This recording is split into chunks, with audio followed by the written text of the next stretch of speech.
Assalamualaikum warahmatullahi wabarakatuh.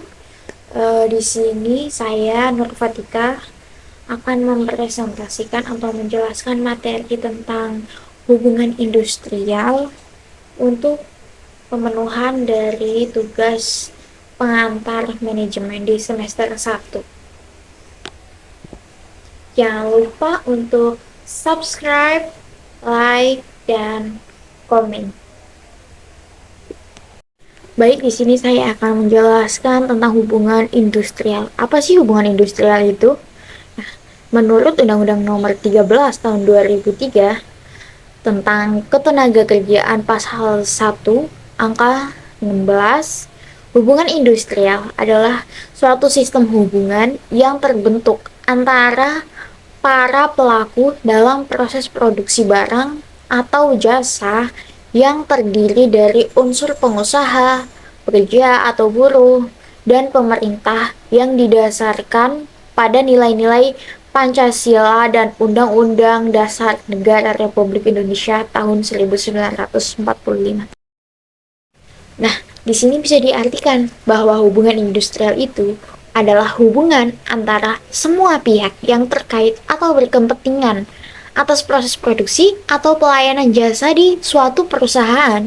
Nah, hubungan industrial tersebut harus diciptakan sedemikian rupa agar aman, harmonis, serasi, dan sejalan, agar si perusahaan tersebut dapat meningkatkan produktivitasnya untuk meningkatkan kesejahteraan semua pihak yang terkait atau berkepentingan terhadap perusahaan tersebut.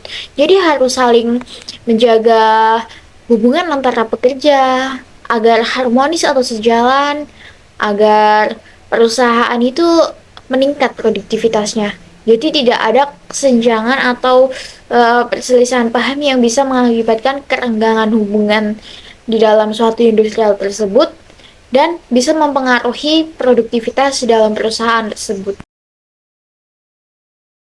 Selanjutnya, apa sih perselisihan hubungan industrial itu? Nah, di sini perselisihan hubungan industrial adalah perbedaan pendapat yang mengakibatkan pertentangan antara pengusaha atau gabungan pengusaha dengan pekerja atau buruh, atau bisa jadi juga dengan serikat pekerja atau serikat buruh. Karena adanya perselisihan mengenai hak, perselisihan mengenai kepentingan, perselisihan pemutusan hubungan kerja atau PHK, dan perselisihan antar serikat pekerja atau serikat buruh dalam satu perusahaan. Nah, masalah ini dianu dalam pasal 1 angka 1 Undang-Undang Nomor 2 Tahun 2004 tentang penyelesaian hubungan industrial. Nah, di sini mungkin ada yang bertanya nih, gimana sih Kak cara menyelesaikan perselisihan hubungan industrial itu? Gimana sih caranya gitu kan? Di sini ada 3 nih. Yang pertama, ada perundingan bipartit. Jika perundingan bipartit gagal, maka dilakukanlah mekanisme mediasi atau konsiliasi. Itu ya.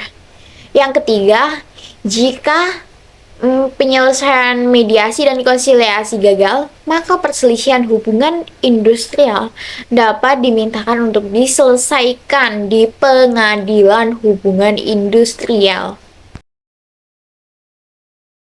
Baik, di sini saya akan menjelaskan tentang perundingan bipartit. Apa sih itu perundingan bipartit? Nah, di sini dijelaskan menurut Pasal 3 Ayat 1 Undang-Undang Nomor 2 Tahun 2004 bahwa perundingan bipartit adalah perundingan antara pengusaha atau gabungan pengusaha dan pekerja atau serikat pekerja atau serikat buruh atau serikat antara serikat pekerja atau serikat buruh dan serikat pekerja atau serikat buruh yang lain dalam satu perusahaan yang berselisih.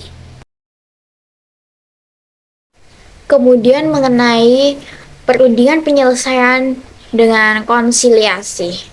Nah, gimana sih caranya konsiliasi itu? Nah, di sini bahwa penyelesaian konsiliasi dilakukan melalui seorang atau beberapa orang atau badan yang disebut sebagai konsiliator. Jadi di sini tuh melalui mediator yang dinamakan konsiliator yang wilayahnya yang wilayah kerjanya meliputi tempat pekerja atau buruh bekerja.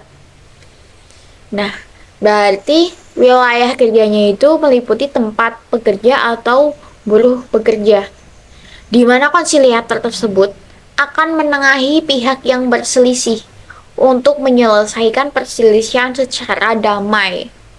Jadi di sini tuh konsiliator itu adalah sebagai mediator untuk memediasi atau menengahi pihak yang berselisih untuk menyelesaikan perselisihannya secara damai. Jenis perselisihan yang dapat diselesaikan melalui konsiliasi antara lain yaitu untuk perselisihan kepentingan, perselisihan PHK, atau perselisihan antar serikat pekerja atau serikat buruh dalam satu perusahaan.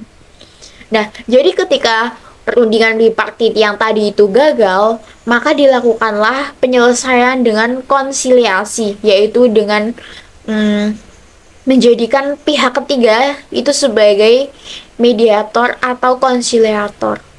Pihak ketiga tersebut juga tidak sembarang-sembarang, artinya pihak tersebut juga masih termasuk dalam wilayah yang kerjanya meliputi tempat kerja atau buruh bekerja. Di sini juga ada perundingan perselisihan menggunakan mediasi hubungan industrial. Sebenarnya 11-12 dengan perundingan konsiliator yang tadi saya bahas.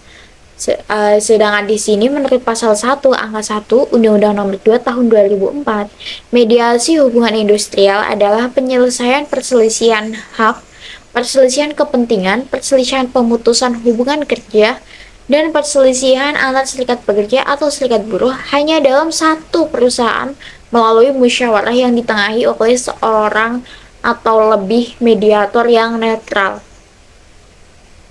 Jika konsiliator yang tadi itu oleh seorang konsiliator, sedangkan mediasi hubungan industrial itu melalui musyawarah yang ditengahi oleh seorang atau lebih.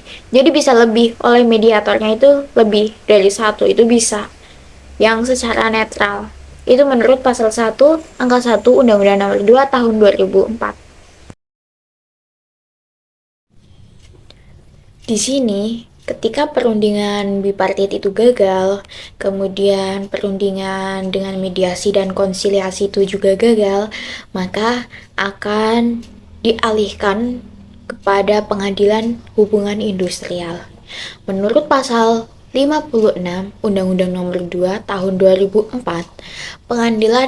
pengadilan hubungan industrial mempunyai kompetensi absolut untuk memeriksa dan memutus pertama, di tingkat pertama mengenai perselisihan hak, kedua, di tingkat pertama dan terakhir mengenai perselisihan kepentingan, ketiga, di tingkat pertama mengenai perselisihan pemutusan hubungan kerja, dan yang keempat, di tingkat pertama dan terakhir mengenai perselisihan antar serikat pekerja atau serikat buruh dalam satu perusahaan.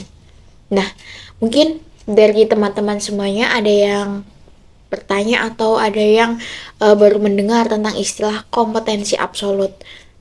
Nah, di sini tuh saya akan menjelaskan bahwa kompetensi absolut itu adalah kewenangan yang dimiliki oleh pengadilan hubungan industrial tersebut untuk mengadili yang berselisih itu. Jadi yang pengadilan ini tuh memiliki kewenangan yang dimiliki dia untuk mengadili persidangan tersebut. Yang dicapai apa dalam pengadilan hubungan industrial ini? Yang dicapai adalah perdamaian pastinya, agar yang berselisih itu bisa damai dan tidak berselisih paham lagi gitu. Terima kasih sudah menonton video penjelasan dari saya. Apabila ada kekurangan dan kelebihan, saya mohon maaf. Dan apabila ada kekurangan yang kurang atau penjelasan yang kurang, silahkan boleh dikomen di bawah ini. Oke, jangan lupa like,